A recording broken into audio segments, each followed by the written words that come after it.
Hey everyone, it's 2019. Thank God it is, because I don't know about you, but 2018 was a complete disaster for our Packers. I don't think anyone saw that season happening the way it did. McCarthy out, but it did, and here we are. Now we're in 2019. We have a new coaching staff, a good first off season for our new GM and Gudikis, and looking forward to the future. Honestly, I'm pretty excited about Matt Lafleur, and so what I wanted to do was now that the off season's just about starting, it's kind of started, and so I just wanted to make a video on what I think the Packers should do coming this year based on what kind of personnel we have, who our new coaches, and what kind of things we're trying to accomplish with our personnel. And just mostly take a look at the depth chart, then the draft and free agents, and kind of come to a conclusion. So let's go to the depth chart first. Alright, here's a snapshot of the offensive side of our depth chart at the end of February. I've gone ahead and highlighted a few positions and players that of people that are going to be leaving or that we need to upgrade that I want to address. And here's a look at the defensive side of the depth chart. Highlighted a few people again. Now, some of these people are going to be leaving. We have to decide whether we're going to resign. And then some people we just need to upgrade. So let's get into talking about each one of these positions and what we need to do with them and who we need to upgrade. Alright, so talk about the offensive side of the ball first. We obviously Randall Cobb's a free agent coming up, and so that's one of the things where it's not that Randall Cobb's not a great player and that he doesn't fit into the offense. It's more just that he's going to cost a decent amount of money, and the impact he has on the team compared to what he'd cost and between his age and everything, I just don't think that it's necessarily beneficial to sign him going forward. And then also, we just have like younger receivers that have opportunities in between the draft. I think there's opportunities to replace what he does, and that can be a lot cheaper for us. And it's interesting, St. Brown and Marquez Valdez Scantling really kind of came on for us last year. So I don't know what their growth will be year one to year two, but if it keeps up this trajectory, then that's one thing that we might not really have to address that this offseason if they can step up. And of course, there's John Allison coming back from injury, and he's kind of injury prone and all that. And we do need to re-sign him if we want to. I wouldn't be against not re-signing him, but if we did, I wouldn't really be upset either because I doubt he comes at too high of a cost, and he's an experienced player. But so wide receiver, I don't know how much we need to do other than just not tie ourselves to a big salary. On the offensive line, though, that's going to be, I think, the place we really need to focus the most. Because, especially with Matt LaFleur coming in, he's bringing in that Shanahan offense. So he worked with Matt Ryan and the Falcons and Kyle Shanahan in Atlanta the year they went to the Super Bowl, and it was Matt Ryan's best year and everything. And, between orchestrating the run game and working and improving the quarterback, I really think that there's just so much potential there, and he's really going to want to upgrade and address this line because our guard play was fucking abysmal last year. I mean, when you talk about McCray and Taylor, like McCray was awful. If you look at PFF's grading and hear him talk about him, I mean, he just needs to go for the most part. They're not thrilled on him. I actually work for them, but and then Lane Taylor, you talk about, and he was better, but is he great? Am I satisfied with him? Not necessarily. I mean, I'm okay if we don't make immediate changes to try to address him right now, but for the most part, like, we need to at least get one guard replaced and start investing into a better future for this line. And then tight end is going to be pretty big because the use of a tight end in a Kyle Shanahan offense is pretty important now. When you look at like George Kittle and the way he was able to be used, and not that LaFleur has the exact same offense, and he didn't really use tight ends in LA when he was with McVay, even though I guess you could argue it was McVay's system's not his. And he didn't really use a ton in Tennessee the following year, but Delaney Walker was injured and not really, and Jonnu Smith wasn't necessarily the best run blocker in the world. So his versatility and utilization, and just generally the Titans were kind of a mess because I don't know if I really think Mariota's a great quarterback. So I just think there was a lot in Tennessee he was trying to sift out. But for us, tight ends I think could be important, and there's a few ways to address that in the draft with high-end players. So maybe we take that opportunity, maybe we don't. It's kind of hard to say based on the other available options in the slots we would need to take them. But there's also some free agent opportunities. And then you go to the defensive side of the ball.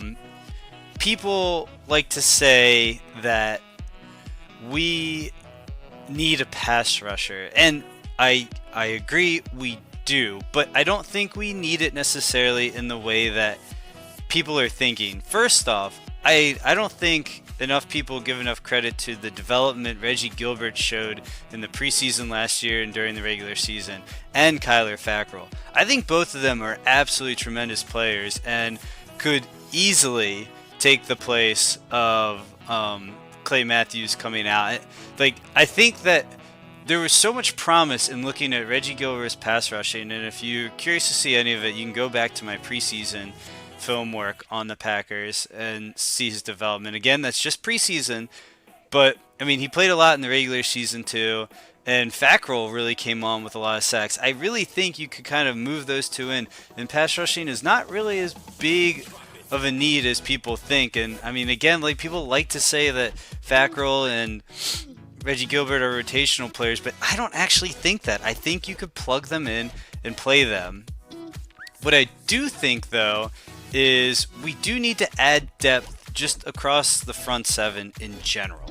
So when you like, Jake Ryan's going to be gone, so we need another inside linebacker. We do have Oren Burks and Antonio Morrison, who both had Morrison had a pretty decent year. Burks was young. He did what he could. I mean, he was injured too, and he's a super fast guy. But I still think there's opportunities to upgrade in the middle. I think the middle of our linebacking core, if we put someone really talented next to Blake Martinez, something like that could really take us to the next level on a defensive perspective. But also that line. So we're going to lose Muhammad Wilkerson. And I mean, Mike Daniels is getting a little older, but he's amazing, obviously. Kenny Clark's amazing. Dean Lowry kind of came on this year, and I think Tyler Lancaster, he looked pretty decent, actually, at least in the run game, with being able to absorb double teams. Montravius Adams showed a lot of promise in the preseason, and then I don't know what he did in the regular season. He did not look as good, but that's one of those things, again, I don't know. But can Montravius Adams step up this year? I would think he's got the chance. He showed the promise, and he did play last season, but maybe one more year of development, he can be a starter. But I still think that there's opportunities where we can, I feel like in a way you either take a swing at upgrading them or just adding depth. Either way, we just don't have a ton of linemen, and we could use more special linemen. Because here's the thing, Pettin will blitz or not, and like he rushed a lot of 3 people in last season, or maybe 4, and then like kind of blitz from the sides a lot. So just the demand for like a straight pass rusher, I think we have that kind of talent.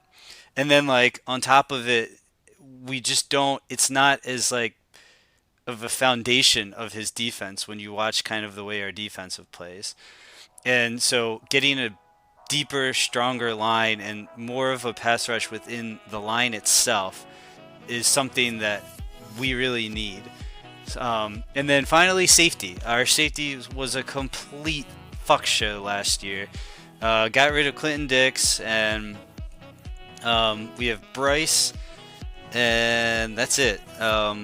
So that's something else we need to address. So let's get into some of these positions. We'll start in free agency and talk about what we can do there, and then we're going to go to the draft. All right, we're looking at free agency. We're just going to use Walter Football's website to demonstrate who's available right now and just run through it real quickly. I'm starting at the guard position because that's a really big need. And when you go down and look at this list, it's not super exciting. I don't think there's anyone that I think like we really need to get um, that would be worth it. Now, don't get me wrong, we definitely could sign some people here if they're at the right price. But you know, building for the future and everything, I'm not super excited.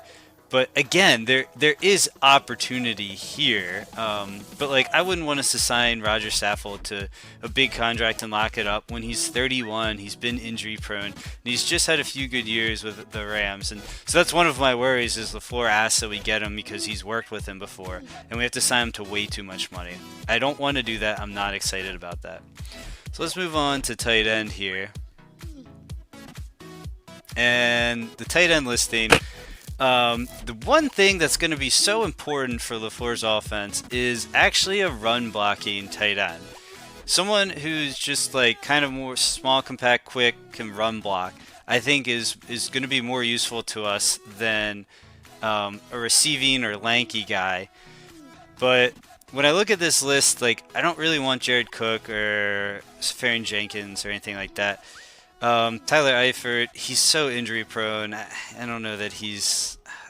I don't even know what to think about him. He just hasn't been on the field. It's not really worth a big contract.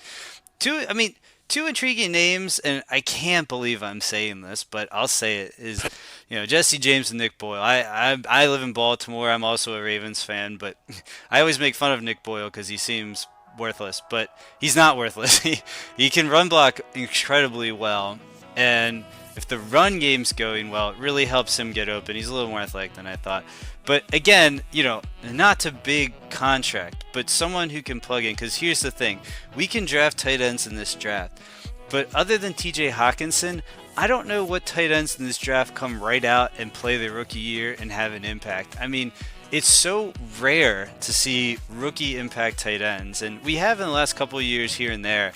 But it's just one of those things they take the longest to develop because they have to learn how to block and the receiving game. And so it's just complicated. So some of these guys, you could sign short term and just try to lock up. Like I would prefer Jesse James over Nick. I mean, when I look at this list of tight ends, like Jesse James isn't incredible by any means, but I mean, he can run block. He blocked for the Steelers. He's pretty adept at that. And his receiving ability isn't that bad. Obviously, like Vance McDonald fits into that role a lot more, and that's why he's playing and Jesse James is out. But at the same time, like James is going to be better at that stuff than Graham. Like Graham is he's only a receiving tight end, and he's now become pretty slow. He didn't do a ton for us last year other than draw a lot of double teams, which still made him useful because it got Devontae Adams so many looks in the red zone. Because, I mean, who are you going to guard? Jimmy Graham right up the middle in front of Aaron Rodgers, an easier throw, or force an outside perfect back shoulder throw to Devontae and take your chances.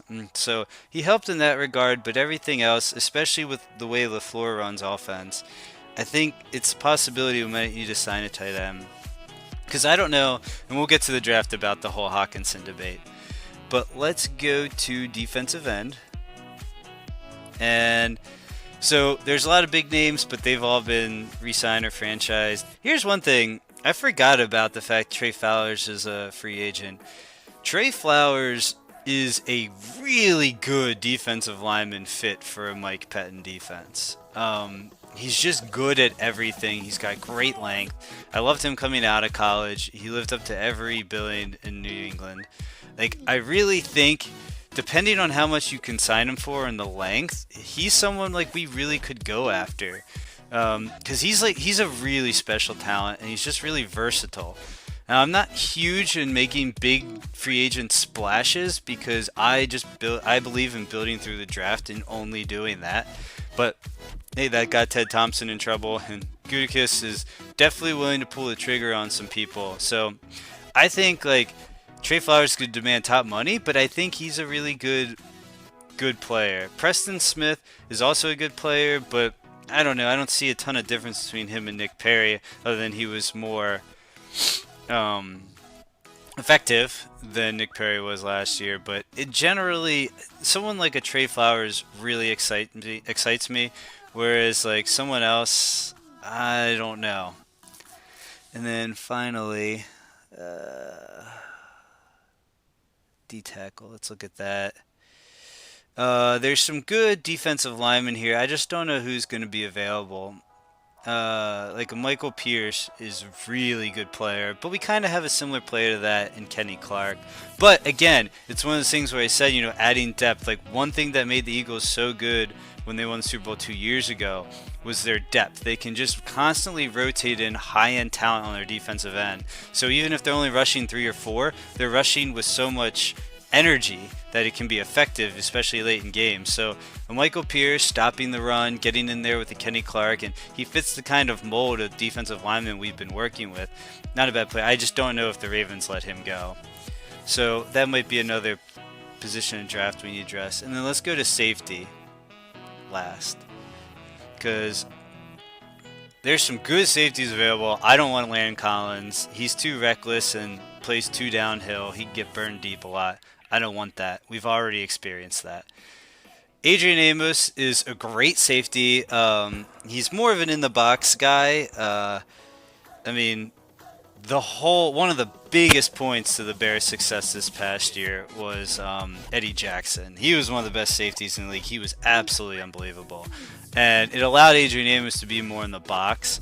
And Pittman runs a very versatile scheme and very mixed. So, I don't know if we need quote unquote like a single high safety who can run sideline to sideline, but it definitely doesn't hurt to have that ability. Not that I'm not saying Adrian Amos has that. So safety in the draft does, who we'll get to.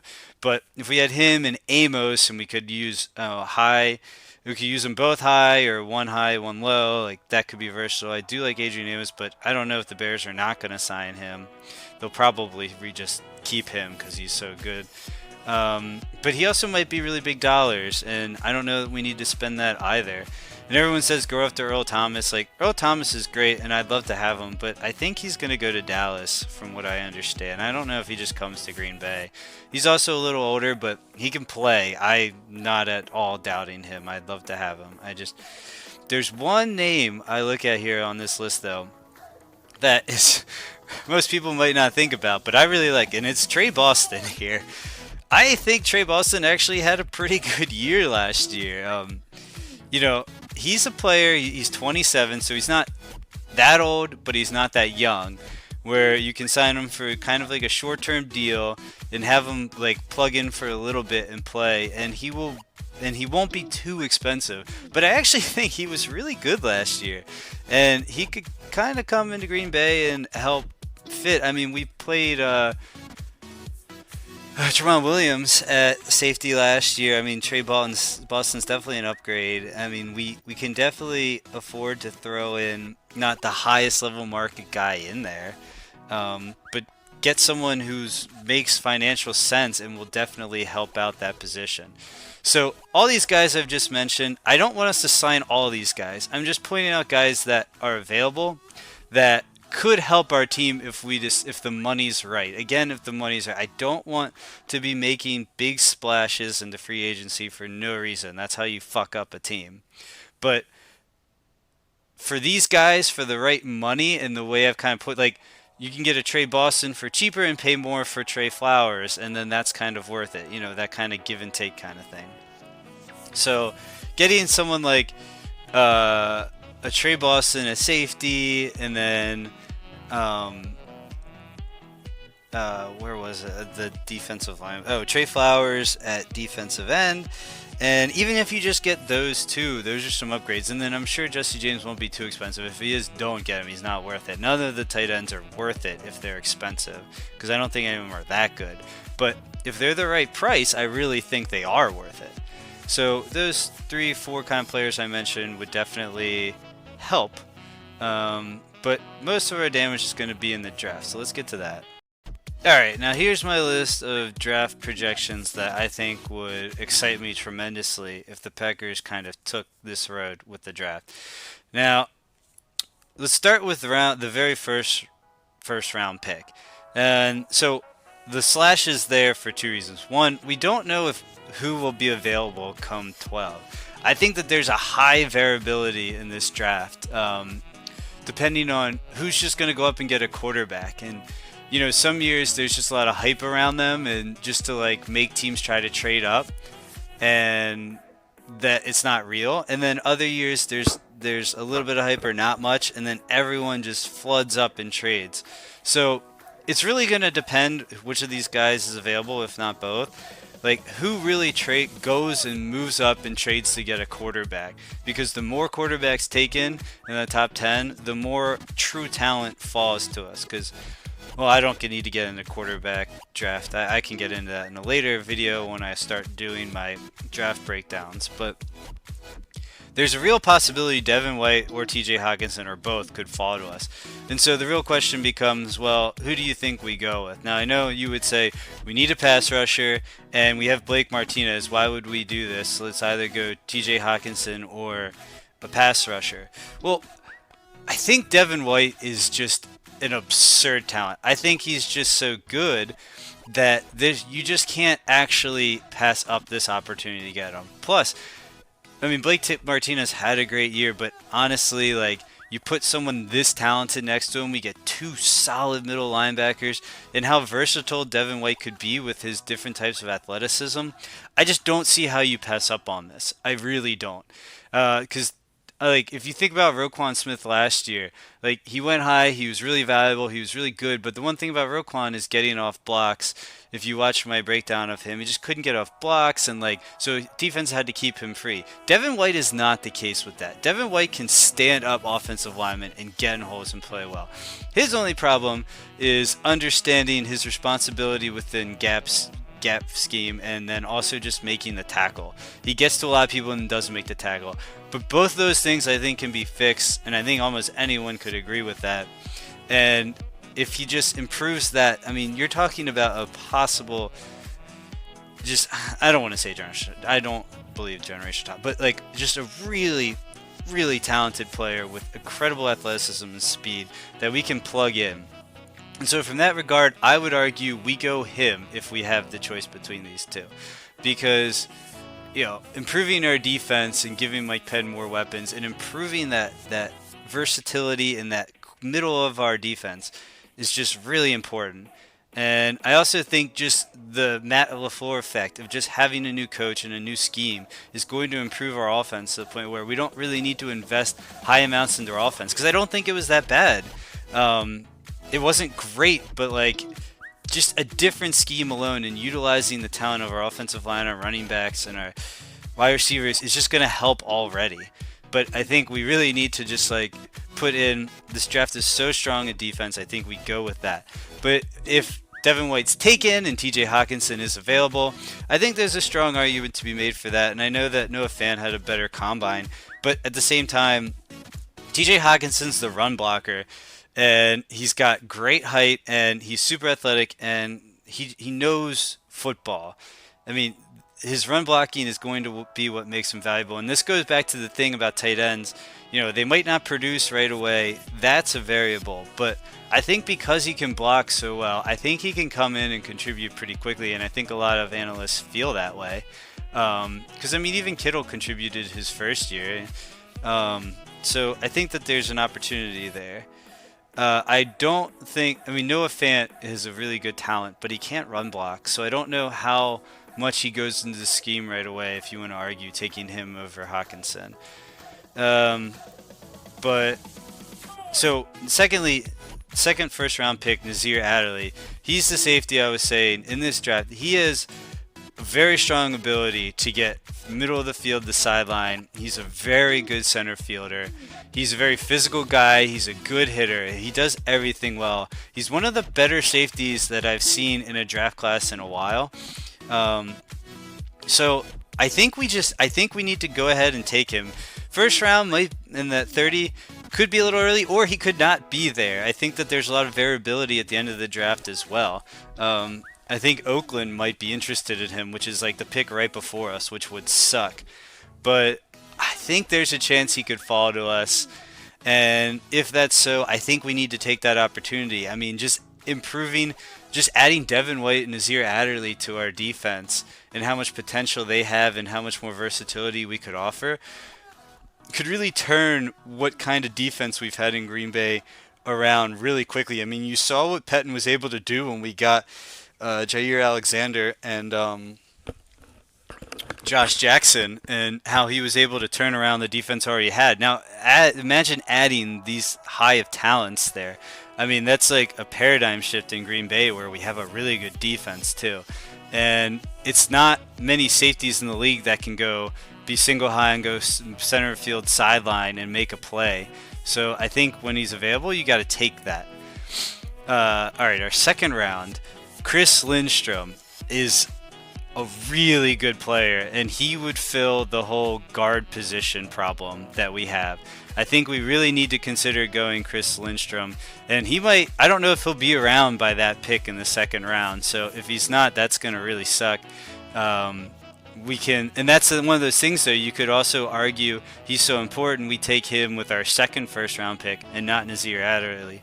But for the most part, I think Lindstrom could be there, and if so, we really need to go for him. It's, again, upgrading, giving LaFleur some more weapons, upgrading this offensive line, getting a better run game, protecting Aaron Rodgers. Lindstrom is a beast. If you watch anyone's Senior Bowl practices or Senior Bowl performance, I mean, he blows holes open in the run game. He's really strong. He's got a high motor. He's exactly what you want. Great feet. And so I think we take that. And then with our third round pick, so Tevon Coney's there in case we don't get Devin White. I think Tevon Coney is a great other middle linebacker we can put in next to Blake Martinez. So if we can't get Devin White, I think we go him, and that also greatly improves our defense. And if we do get Devin White, I think then we think about adding depth to the line, and we go with someone like a Kalen Saunders, who is incredibly athletic, really good at pass rushing, and really strong. I think he would fit in well to what we're trying to do, because again, I think part of the thing we want to do with Mike Pettin's defense is get more rush from just linemen, and I think Kalen Saunders can do that. So we stick him inside, and he can absolutely beat guards and centers, and so I think that adds a lot of value adding him.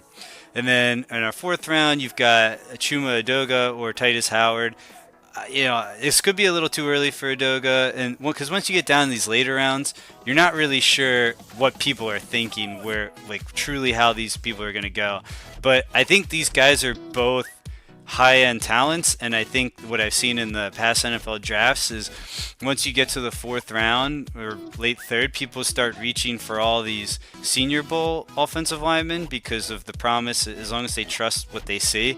And I think that Chuma Edoga and Titus Howard both displayed some good talent. Titus Howard's feet were really good. He just had some power issues and technical issues. Chuma Edoga's feet were also pretty good. Not as good as Titus Howard, but good. And he just had a solid Senior Bowl. And so he played tackle.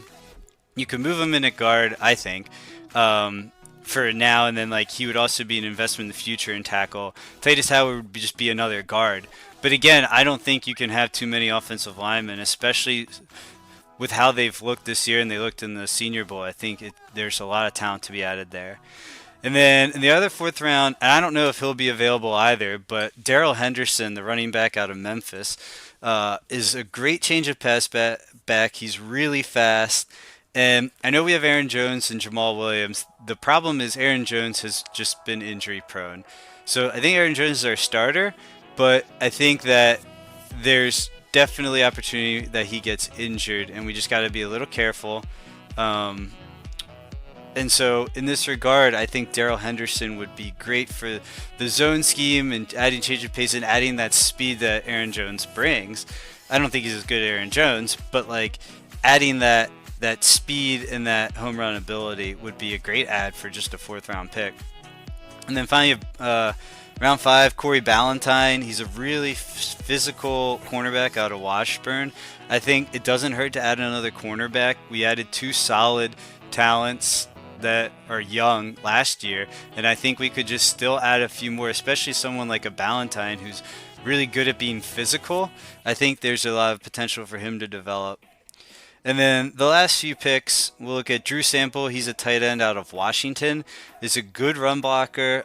Not exactly an explosive receiver, but a good run blocker. I think Nick Boyle, but in the sixth round pick, like that would be very valuable for us.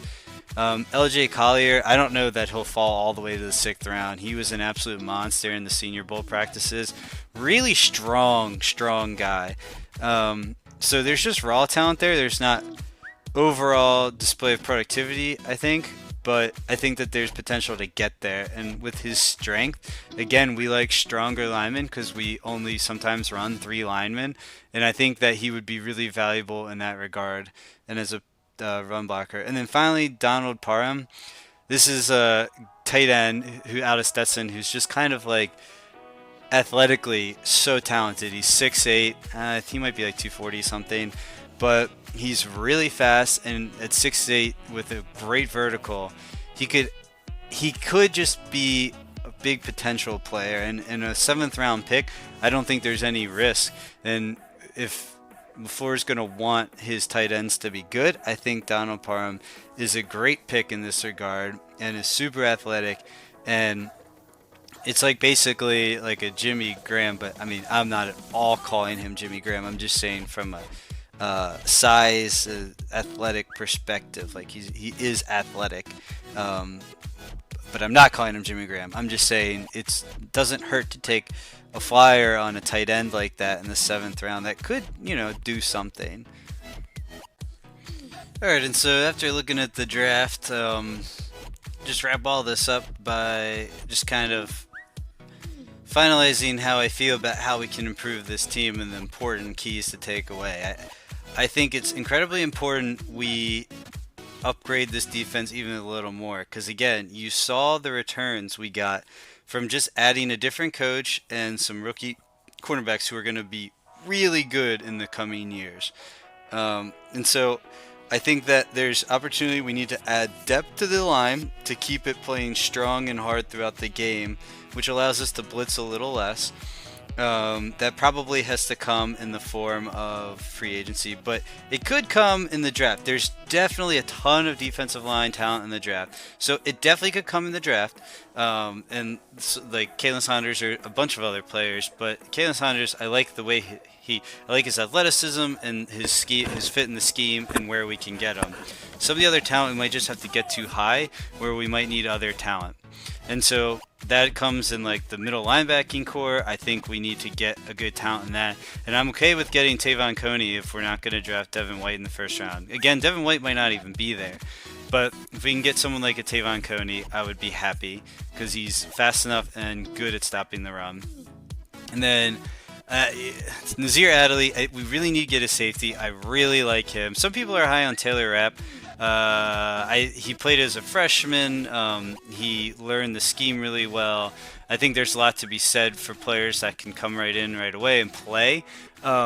His center field to sideline talent. Now, I only watched 3 games of him play, but I didn't see him do it in any of those 3 games. Whereas Adderley, I saw him do it multiple times in some games. So I it's early in the draft process still. I'm almost done by now, but because of life, I've only barely started. But for the most part, I think that there's a tremendous value in getting someone like an Adderley who plays fast, who can play downhill, and he can play sideline to sideline. So I think if you add Devin White and Adderley in, that is a ridiculous amount of speed and a ridiculous amount of athleticism. You're already adding to a defense with a good coordinator and good parts. That is a scary good defense, and I don't know how you pass up on not adding that much talent other than teams drafting that talent before you. And then from an offensive perspective, Devontae Adams was huge, and so I think when it comes to wide receivers, I think that you could see Jamon Moore wasn't consistent at Missouri, and I think that was one of his problems in Green Bay. But he's also still young. I don't know that, even Jamon Moore doesn't step up in the coming year. He's got just such undeniable talent. it's just shocks me that he hasn't broken through yet. But players all develop at different rates, and their lives change, and so it might be time for him to realize he wants to step up. But if not, I mean, we saw some promising seasons out of St. Brown and Valdez Scantling, so I would be comfortable moving in the season with them, knowing that we've got a run game and a play action game, and that kind of game alone is going to get them more open. Especially like if you just think about just some of the run schemes where in the zone game where you run a bootleg play action, you bootleg out to naked side, and you got a receiver coming across the field. That is the perfect route for St. Brown. He's got great hands and tremendous speed coming across. So that alone, just being able to run plays like that and do things like that is going to be great. And so, I don't know that we need to invest in getting high-end receivers because I don't know if our offense is going to be entirely built around the need for that, because the routes that we will need to be run and run well, we have players that can really run those routes well. And hey, if we want to get a good receiver, I mean, I think that I would love Deebo Samuel. I am a huge Deebo Samuel fan. I think that he would be an absolute tremendous add, and he would definitely take Randall Cobb's function in the offense. I mean, he functions very similar to him, and he can do even more, I think. So Deebo Samuel would be a great get if you're arguing, well, we need a wide receiver. So if that's the case, we would just have to sacrifice getting some of these defensive pieces that I don't think we need. I mean, we have an elite quarterback, and we're going to get a coach that instantly upgrades our running game, where, if you ask me, should we upgrade our defense or add another pass catcher, I just would argue that Aaron Rodgers and some of our other offensive functions are so good, I don't think we need to give him more help. So that's why I would argue this. But if you do argue that, I really, really like Deebo Samuel. I think he's amazing. And then just offensive line. I think that's just going to be the biggest thing. I think that we've drafted specific type of offensive linemen in the past that we can work with, and that's really worked out well in forming Bakhtiari and some other players. But like a player like who was the guy of Indiana, Jason Spriggs, what is up with him? He's terrible. I mean, he was super athletic coming out of college, and I know that he wasn't amazing coming out. He was just athletic, and you would think by now we could really form him as something, but he's been awful. And I just think it's time that we keep investing in this offensive line and get more depth. And I think that this class is actually really good and deep with offensive linemen. I don't think you can pass up on the opportunity to do that. And so between all that, I think that's what we do. And, we're very careful in our free agent spending. And if we can do that, I think we can go into this new year with a lot of momentum and a lot to look forward to. As always, thank you for watching this episode, and if you like my content and haven't yet, please subscribe to the channel. I plan to be releasing videos as often as I possibly can, because ultimately I want to make a career out of this, whether it be self-supporting through YouTube videos like this, or something else happens, I get picked up somewhere along the way. And if you like my videos and want to support me financially to continue to do this as often as I possibly can, my Patreon account's up to the top right. And if there's anything that you want me to do a video of or explain or answer, just leave in the comments section and I will be sure to get a video out as soon as I can on that. And I just want to again thank you so much for your support, and moving forward, hopefully this can become a good thing.